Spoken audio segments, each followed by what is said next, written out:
chỉ có khoảng chừng 135 triệu. Ôi, chỉ có 135 triệu thôi. Vâng, cái giá bán của cây này là khoảng 300 triệu. Wow. Cây này nó quá thú rồi.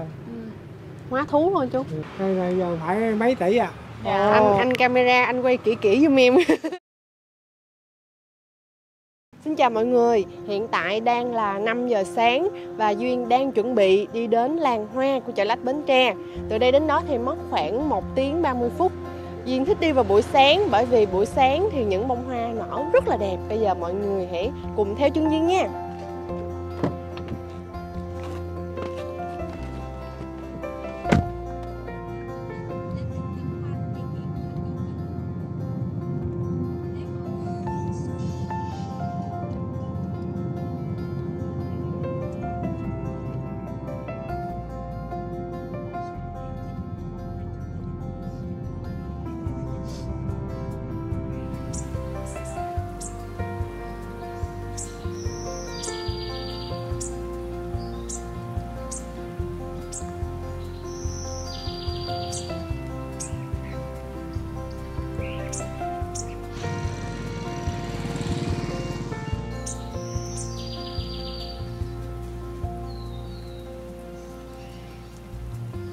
Sau 1 tiếng rưỡi đồng hồ đi xe thì cuối cùng Duyên cũng đã đến nơi.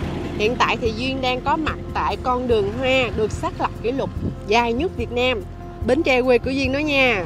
Hiện tại thì Duyên chỉ thấy là đa số là hoa giấy, có rất là nhiều loại hoa giấy đủ màu luôn.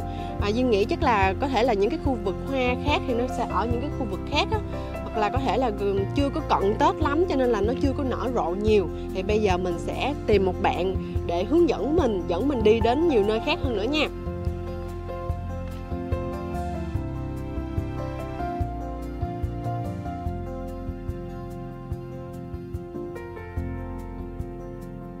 Duyên đang có mặt ở vườn hoa giấy và hôm nay sẽ có thêm một bạn đồng hành cùng với Duyên. Bạn đó là Thúy Ngân. Thúy Ngân thì hiện đang công tác tại khu vực này luôn nha mọi người. Bây giờ thì em đang làm bên lĩnh vực nào? Dạ hiện tại thì em đang làm bên lĩnh vực gọi là giảm nghèo của Ủy ban nhân xã Phú Sơn. Vậy và hả? Em rất vui khi được đồng hành cùng chị và ekip để tham quan cái làng hoa giấy Lân Đông tại xã Phú Sơn của tụi em. Chị cũng hiện đang là thanh niên nghèo vượt khó, có gì hỗ trợ chị nha. Dạ cái này chị hỗ trợ em quá à. Thôi nói giỡn như thôi chứ bữa nay em dẫn chị đi đâu nè? Dạ xíu nữa em sẽ dẫn chị xuống khu vực K26. Ở dưới thì cảnh rất là chill luôn. Rồi sau đó chúng ta sẽ tham quan vườn kiển bonsai Minh Thành. Dạ kiển thú tạo hình Nam Công. Nói chung là rất là nhiều địa điểm để mà chị với lại Duyên có thể tham quan luôn. Hay quá ha, thôi giờ mình đi luôn đi. Dạ.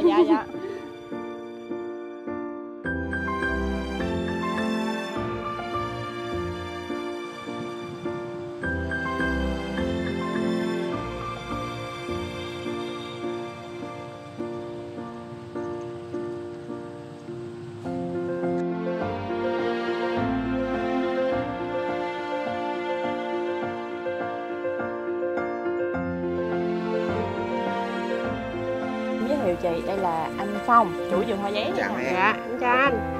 Anh đang sắp hoa hả? Sắp qua nè, nắng ấy là Dạ. cho khách hàng vô lấy. Dạ. Ủa anh, cái hoa này sao mà có thể làm được nhiều màu như anh? Mình ghép từ nhiều cây lại hả? Không có, cũng như mình cắt cái phôi á, Dạ. cái xong rồi mình tháp nhiều bo vô thì nó lên nhiều màu, mỗi một màu vậy là một cái bo vậy. Kỳ công quá ha. Anh, em thấy mấy cái chậu hoa mình đặt ở ngoài đường là do người dân mình tự mang ra ngoài đó hay sao anh? Nói chung là xã này kia nọ, quý ban ở ấp này kia nọ người ta cũng vận động á. Dạ. Mình đem ra trưng cái làm cho cái làng hoa mình nó có vẻ đẹp, càng thêm phong phú này kia nọ hơn, ngày càng phát triển hơn thêm như vậy. Dạ. Từ lúc mà trước khi có cái con đường hoa này với bây giờ thì cái việc buôn bán anh nó có khác nhiều không? Nó thay đổi nhiều không? Nói chung là từ hồi có con đường tới giờ á, thì buôn bán thì nó càng ngày mở rộng, cái đường lối nó rất là thuận tiện cho cái việc mua bán á. Buôn bán nó thuận lợi hơn anh ha. Những năm về sau thì anh có mong muốn cái hình thức này nó mở rộng hơn nữa, phát triển hơn nữa không? Nếu mà nói chung là làm người dân mình cũng có mơ ước này kia nọ, ngày càng phát triển hơn để cho nông dân làm ăn ngày càng phát triển hơn. Dạ. Cái Tết này là có một cái Tết ấm êm rồi nha. Dạ thôi hai em xin phép anh em đi khu vực khác tham quan tiếp. Dạ rồi, em cảm ơn anh Phong nhiều. Dạ, cảm ơn anh Phong. Dạ.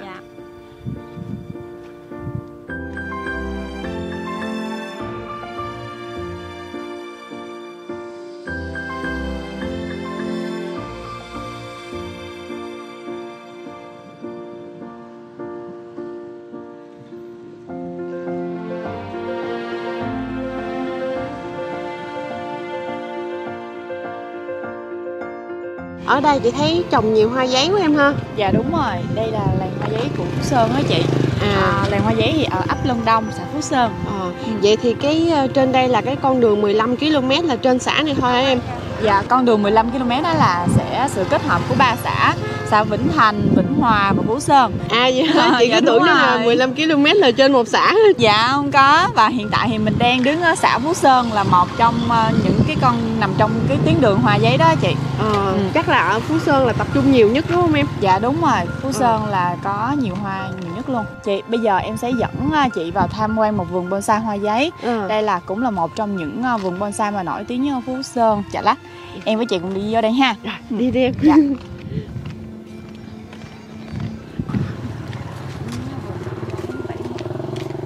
Đủ sắc đủ loại.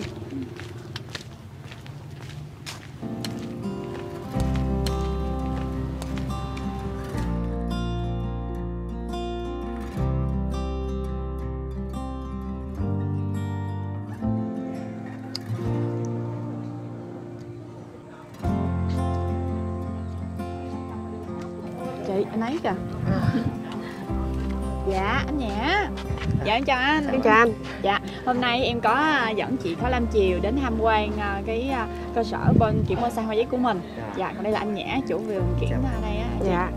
Anh đang tỉa cây hả anh? Đúng rồi, mình đang tỉa cây, những cái đọt mà nó hơi phượt á, mình cắt lại cho nó gọn, cho nó cây nó tròn. Dạ. Chắc anh cho dẫn tụi em đi tham quan một vòng. Em thấy đây mình có quá trời cây đẹp luôn á anh. Để mình dẫn mấy bạn này. Dạ. Như cây này hiện tại là giá 38 triệu nè. Cây này thì mình mất thời gian chăm sóc khoảng bao lâu anh? Nếu mà cái phôi cái cây thân mẹ nó không á là khoảng 30-40 năm tuổi à. Rồi mình về mình để ghép tạo hình ra khoảng hơn 2 năm. Mình mới làm được một cái tác phẩm này. Bây giờ anh Nhã có thể dẫn em đi xem một cây nào gọi là giá trị cao nhất ở đây không? Để anh Nhã dẫn mấy bạn đây. Dạ. Cây này tại vì hiện tại giờ mình chưa có ghi giá lên, nhưng mà thật sự mình cái mong muốn cái giá bán của cây này là khoảng 300 triệu. Cây này. Dạ. Cây này to quá chị ha. Bằng một căn nhà luôn. Cây này cái tuổi nó khoảng hơn 100 năm rồi. Dạ. Hơn 100 năm tuổi. Nhưng mà những cây giá trị như thế này thì thường có nhiều người hỏi không anh? Cũng nói chung cũng có nhiều người thích bông giấy lắm. Người yêu thích thì giá trị người ta để người ta mua thì nó dễ hơn. Thì còn mà nhiều người thì ta nghe cái giá đó người ta cũng chạy. Thường nếu mà những người mà dân biết chơi kiểng thì chắc họ thích sưu tầm những cái loại cây này hơn đúng không anh? Đúng rồi, mình đang thao tác nó rồi mình cũng nói chung là cây lớn tuổi á thì hầu như nó có thân thường bị lỗi, nên mình cũng phải là trét keo xử lý để cho nó liền da liền thẹo lại. Rồi gần tới trước Tết tập khoảng tháng 10 âm lịch đó là giai đoạn đó là mình xử lý để mà tạo tác cây để ra hoa. Thì những cái giai đoạn đó thì nó hơi kỹ một chút. Còn về quá trình cái giống như tàn ti nhánh gì nè thì mình cũng có thợ á, thợ bonsai á, thì người ta mới kẹp dây nhôm người ta quấn để tạo tác như cái dáng như vậy nè. Cái thời gian đó là lâu nhất. Cây này thì hiện tại Nhã cũng khoảng chừng 10 ngày nữa thì nó sẽ sum xê hơn. Rồi Nhã mới dám cho ghi cái giá chính xác. Nhiều khi nó không đẹp nữa thì cái giá trị nó thấp xuống một chút. Đây, cái cây này là cây giá trị thứ hai của vườn nè. Mà chỉ có khoảng chừng 135 triệu. Ôi, chỉ có 135 triệu thôi. Mà thật sự mà nói á, để cái cây này á, cái gốc này nó cũng rất là lâu năm. Nó khi nó bọng hết luôn mà nó kéo da lại nó liền da luôn. Quá trình. Nó về cái tuổi chắc không thua cây kia đâu, nhưng mà cây này nó lâu lớn hơn. Kiểu như bị đèo hơn. Đúng rồi. Nó nói về vấn đề sạch đó, có nghĩa là cây này nó không bệnh, nó bọng nhưng mà nó bo lại hết thì nó không có cái thân nó sạch, thành ra giá trị cái đế nó cũng đẹp, nên cái giá trị cây nó cũng cao hơn mấy cây kia. Cái này là anh ghép ngũ sắc luôn. Ngũ sắc hết. mình ở đây á, mình không phải là ngũ sắc nữa, mình thấy cái màu nào nó đẹp với nhau, kết hợp cho được với nhau, cái mình ghép nhiều màu vô. Có thể 6-7 màu hoặc 7-8 màu. Có cây nào mà nó một màu thuần của nó luôn không anh? Tiếp câu hỏi của hai bạn á, lúc nãy nó có cây nào mà một màu không á? Ở đây là cần nhã, cây này là nhã ghép một màu nè. Cái màu mình kêu là phớt hồng. Là cũng có nhiều người kêu bằng sakura. Khi nó lên hoa nó màu phớt hồng nhẹ rất là đẹp.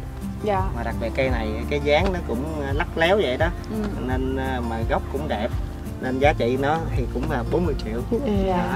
Em thấy nhìn kiểu cái dáng nó đơn giản mà nhìn nó kiểu rất là quý phái sang trọng luôn anh. Đây là cây này cũng tâm đắc lắm nè. Cây này là dáng bàn trà. Mình ví dụ như ở đây mình để một cái bàn trà đó mình ngồi Tết mà ở trên là hoa, dưới là bàn trà, mình thưởng thức là đẹp lắm. Cây này cũng là hiện tại Nhã đang bán là 55 triệu. Và ở đây cũng là một cây tâm đắc nữa. Đây cũng là một cây cổ thụ lâu. Nó cũng ghép rất là nhiều màu trên đó. Em thấy nó thành hình một cái mái vòm rồi đó anh. Đúng rồi. Cây này thì có giá trị bao nhiêu anh? 110 triệu. Anh gắn bó với cái nghề bonsai này bao lâu? Bao nhiêu năm? Nhã làm hôm nay là cũng khoảng hơn 12 năm rồi. Nhưng mà để chính thức mà làm như cái khu vườn này là 4 năm nay. Hôm nay thì em cũng rất là cảm ơn anh Nhã đã dành nhín chút thời gian ra để giới thiệu những cái loại cây ở đây để cho tụi em được tham quan. Nhã cũng cảm ơn hai bạn. Cảm ơn bạn Phớt Lâm Triều và cảm ơn bạn. Đã nhờ nhiều khi nhờ mấy bạn quay như vậy là để cho nhiều người biết đến đó. Đó là một cái sự may mắn của Nhã đó. Cảm ơn mấy bạn. Cảm ơn anh. Cảm ơn bạn, cảm ơn anh camera nha.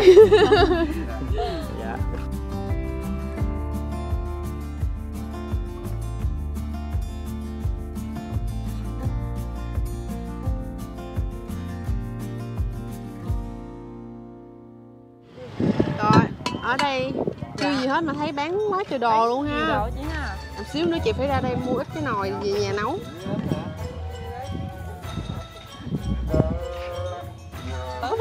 Ghét không?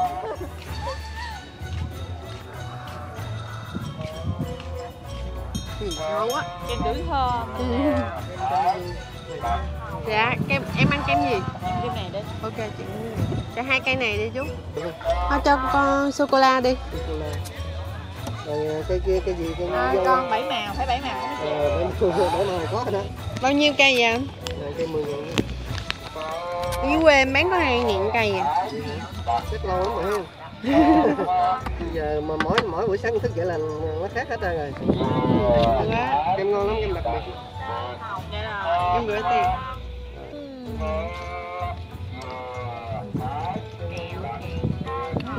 Ngon lắm mới được ăn kem á. Đi người ăn mình đi kia chơi.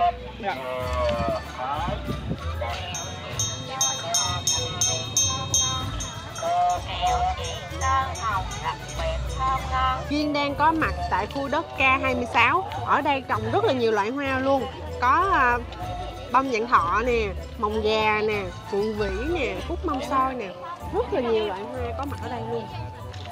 Chị ơi, ngoài hoa ra thì ở đây còn một nhân vật rất là nổi tiếng luôn. Vậy hả? Em sẽ dẫn chị đi xem nha. Dạ đây, linh vật bé Na. Trời ơi.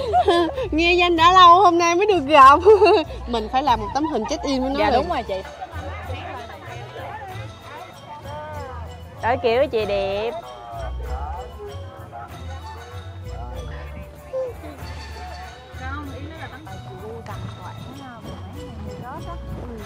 Nơi đây ngày trước là lò gạch nhưng mà hiện tại thì không còn sử dụng nữa, nên là mọi người tận dụng cái diện tích này để trồng các loại cây vào những dịp Tết, và đặc biệt là có rất là nhiều người đến đây để chụp hình check-in. Mọi người có thể nhìn thấy nè, xung quanh không khí non nước rất là hữu tình ha. Kế bên đây là con sông Hàm Luông rất là mát luôn. Xung quanh đây thì hoa rất là nhiều loại, nhưng mà đợt này thì hoa chưa có nở rộ nhiều đâu mọi người, tại vì chưa có cận Tết lắm á. Những ngày gần Tết thì hoa nó sẽ nở nhiều hơn nữa.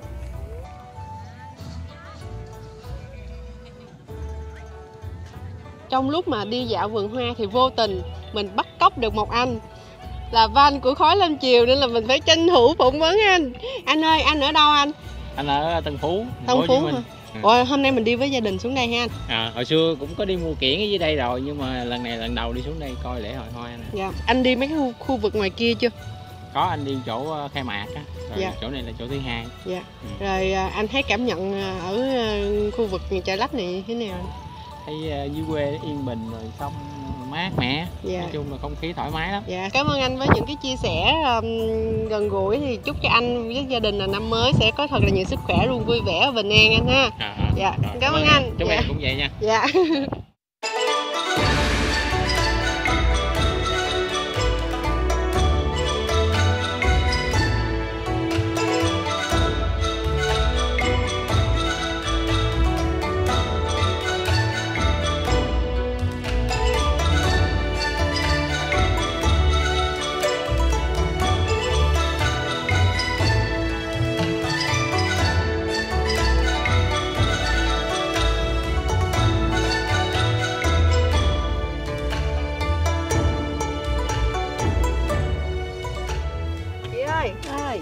Cúc mâm sau này bán sao chị? Chị bán 200 cặp em. 200 một cặp hả? Cái này có chậu nào mà nó nở nhiều hơn chưa? Cũng nở lai gai rồi em.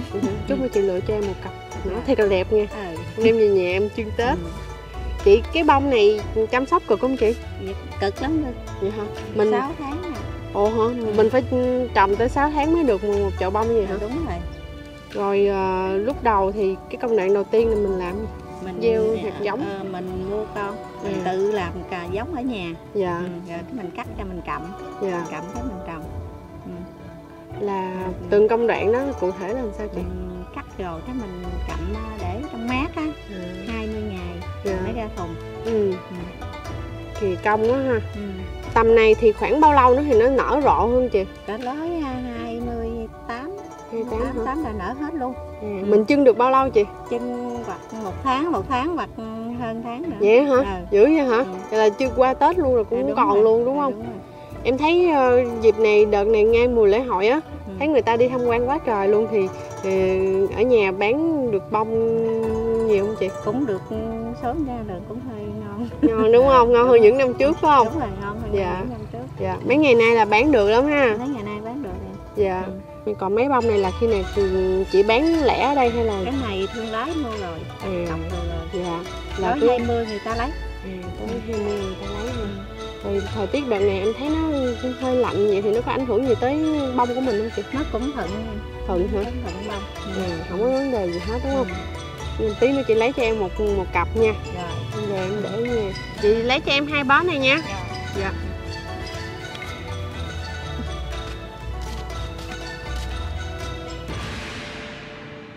Chị ơi, bây giờ em sẽ dẫn chị đi tham quan vườn kiểng thú. Hay quá vậy? Dạ, có rất là nhiều sự khác biệt ở đây nha. Dạ, rồi bây giờ em sẽ dẫn chị đi xem nè. Đi liền đi.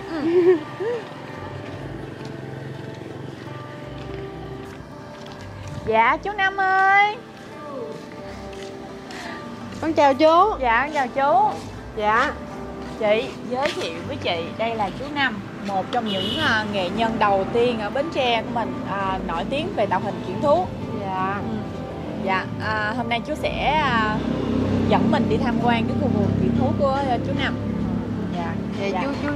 Chú cho phép tụi con được đi tham quan xung quanh khu vườn nhà mình ha. Dạ. Đi đây này. Dạ. Cái này là cây xanh hay cây si vậy Cái chú? này cây xanh. Cây xanh. Dạ. Còn như con rồng này cây si nè. Dạ. Đó. Này con thấy nó là ná. Đúng rồi đó, nếu đó. Em không nói chị cũng không biết luôn á. Rồng này làm nay là 1 tuần rồi nè. Cũng được rồi đó. Thì bữa nào là giao hàng rồi nè. Dạ. Nếu mà với một cặp như vậy thì giá trị của nó cao một chút. Cặp này 3 triệu. 3 triệu. Này mình chơi vĩnh viễn luôn. Dạ. Cứ 2 tháng mình tỉa lần. Với mấy cái cây cao thì làm sao mà mình leo lên mình tỉa được chú? Như Lục Bình nó phải bắt dàn gáo của thờ Hồ á. Lên. Dạ. Bắt dàn giáo lên. Cây cao chơi nó hơi cực. Chú năm nay là năm Tỵ, chú có làm con rắn không chú? Có. Dạ. Hôm rồi làm cho lễ hội á. Dạ. Hết vòng rồi tới rắn. Dạ. 2 con luôn. Bạn có thấy kiểng thú hình như thường người ta thích con rồng nhiều đúng không chú? Ta Dạ, làm con rồng lên mây à. Dạ. con rồng rồi chân vô coi nó sang. Nó ra cái dáng Chứ hơn. con rắn ít cho đặt đó. Dạ đúng rồi. Một cái cổng như vậy là bao nhiêu chú? Cổng này khoảng 15 triệu. Ồ, tính ra giá nó Đúng cũng rồi. vừa túi tiền luôn ha. Dạ. Cặp voi này nè. Ừ.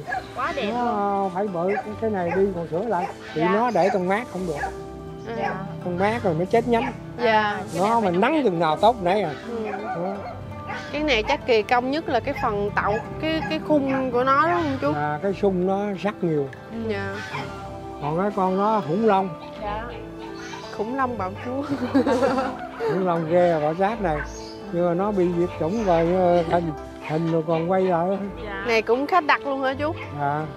Thường thì á, những cái sản phẩm này á, thì những đối tượng như nào người ta hay đặt chú? Mấy ông đại gia. Dạ. Mấy ông chơi. Dạ. Để Kiểu có sân vườn ừ. rộng hả chú ha? Mấy ông có tiền mấy ông chơi cái gì cũng quanh tán hơn Dạ. người ta. Chú, con có một thắc mắc là trong vườn của mình á, thì cái sản phẩm nào là giá trị nhất chú? Theo sản phẩm mà con thú này á, con rồng là nó cao tiền nhất. Bị người ta đặt lớn á. Dạ. Nhiều người ta đặt á, con rồng mà cặp rồng nó dài tới 50 mấy mét. Dạ. Từ ngoài lỗ nó ra vô tới. Mình có 2 con rồng Tôi đúng không chú? làm cho Hà Nội cũng về ngoài cũng 4 cặp à. Dạ. Ở Đại Nam nữa. Dạ. Cũng mấy rồng lớn đó ở đây làm á. Dạ. Có nghĩa là giá trị là do cái giá chiều trị là dài. cao tiền, nó Dạ. dài. Con khủng long là 10 mấy triệu á. Dạ. Bị cây, bị lựa nhánh này kia nó lên tới đó. Cái nhánh là phải 7-8 thước. Dạ. Nó ra tới bộ đầu đó. Mà cái này cái khâu vận chuyển đi cũng cực đúng không Đúng chú? rồi, con nghĩ chắc hơi cực đó chú. Chợ phải Không, nó không có gì mình gã ra. rã ra hả chú? Gã ra nè. Nguyên con xe rồi chở giao thông phạt chết không? Đây nè, 2 rắc này nè. Dạ. Chia 2 nè. Cái này bên đây, cái này bên đây. Dạ. Đó. Rồi Cái mình ráp lại hả chú? Rồi cái đuôi nó dài nè, nó 2 chậu nè. Rồi tới đó mình gáp lại cũng y vậy đó. Mà nó không có ảnh hưởng Nó không có ảnh hưởng gì tới hết. cây. Nó không có chết nhánh luôn, bị nhánh bên nào theo bên đấy. Ừ. Nên mà mình tính làm phải lên xe được. Dạ. Rồi nó đi Singapore á, vô công mình phải tính trước. Dạ. Làm phải vô công, bị công á, cái bề cao nó nhiêu, bề ngang nó nhiêu mình biết rồi đó. Dạ. Thì mình tính theo Được cái không? kích thước Ừ. của nó. Chú làm cái loại hình này là từ năm bao nhiêu tới bây giờ hả chú? Rồi tiếp quản rồi cái 3 năm sau mình làm tiếp tục rồi bị hội chiến tranh không ai chơi Là kịp. từ năm mấy chú? Năm 75, năm 78. Dạ. Năm 78 là mà con lớn dễ làm hơn nhỏ. Dạ. Mấy con nhỏ với nó gắt eo này kia nó có. Còn lớn này mình kéo nó mượt. Dạ. Nó dễ hơn. Mà cái hình thức này là chú tự nghiên cứu hay là chú học hỏi ở đâu? Cái này tự mình sáng tác thôi chứ cái này không có thầy dạy. Dạ. Thì nói ngay tại mình đam mê mà. Nghĩa là bị gì hồi đó tôi cũng làm bên cây trồng rồi kia, cây con á. Dạ. Ghép đồ mà nó nhiều người làm mà nó ế ẩm, đụng hàng. Dạ. Rồi tôi nghĩ cái bên điển hình này ít có người, tôi mới xuyên qua nó. Dạ. Rồi làm mới hồi khởi sự đầu nan thì nó cũng căng lắm. Dạ. Mà mình cái tâm mình quyết à. Vì cái nghề này bây giờ chú có truyền lại cho con cháu không? Dạ con cháu giờ truyền lại nhiều lắm. Dạ. Để Vì mấy con cháu nó làm đây à. Rồi mấy đứa mà nó làm gành rồi cái gì nó làm tới. Dạ. Đó. Nhưng mà làm đây phải lâu dài. Có người là từ hồi đó giờ làm mấy chục năm luôn. Dạ. Cặp mắt mình nhìn quen rồi đó. Mình cột mình khỏi dòm. Dạ. Thì cũng như mình cái nhánh này mình nó nằm đây rồi ha. Mình để đây mình lo cột với con mắt mình dòm cho thấy nhánh khác rồi. Dạ. Cột vừa nhánh này rồi cái mình Tới có cái nhánh tấy làm. Dạ. Chứ không để cột rồi cái lo dòm kiếm nữa. Dạ. Vậy chắc tốn thời gian lâu lắm chú. Cây này nó quá thú rồi. Quá thú thôi chú. Cái xanh si sọp pha này nó bền nhất. Dạ. Dạ. Bây giờ cây nó ra chơi kiển rồi mà cỏ nó không tới khô găng cằn cỗi gì nó cũng sống được hết. Chú, cái cây mà 150 năm tuổi này là nếu mà giá trị hiện tại của nó bây giờ là bao nhiêu chú? Cây này giờ phải mấy tỷ à. Dạ. Theo nhà vườn mình bán 2 tỷ thôi chứ còn ấy đại gia ta chơi mà cây phải từ 2 tỷ 3 tỷ trở lên nó mới mua. Anh camera anh quay kỹ kỹ giùm em để em về em xem cho chú. Cái kiểu mới đầu lo đi chuột mới nó mới hay. Nè. Quá trời luôn. Dạ con cảm ơn chú Năm đã dành chút thời gian để chia sẻ với tụi con về tạo hình thú của các loại cây ở đây. Dạ con chúc chú Năm năm mới nhiều sức khỏe nha chú. Rồi cảm ơn. Dạ. Tụi con cảm ơn chú nhiều ạ. Về tới Ba Tri hả? Dạ con về Ba Tri. Dạ cảm ơn chú. Dạ. Vậy là ngày hôm nay thì chị thấy là giống như là mình cũng đã được trải nghiệm một cách rất là trọn vẹn cái mùa lễ hội ở chợ Lách rồi. Dạ. Rất là cảm ơn Ngân nha, vì nhờ có Ngân mà chị mới được trải nghiệm nào vào cái mùa lễ hội rất là đặc biệt này. Hy vọng là Bến Tre sẽ có nhiều hoạt động cũng như là nhiều lễ hội hơn nữa để chị em mình có dịp cùng nhau khám phá nhiều hơn nữa nha. Dạ rồi, em cũng cảm ơn chị rất là nhiều. Hẹn chị những mùa lễ hội của năm sau nữa. Dạ. Rồi, tạm biệt mọi người.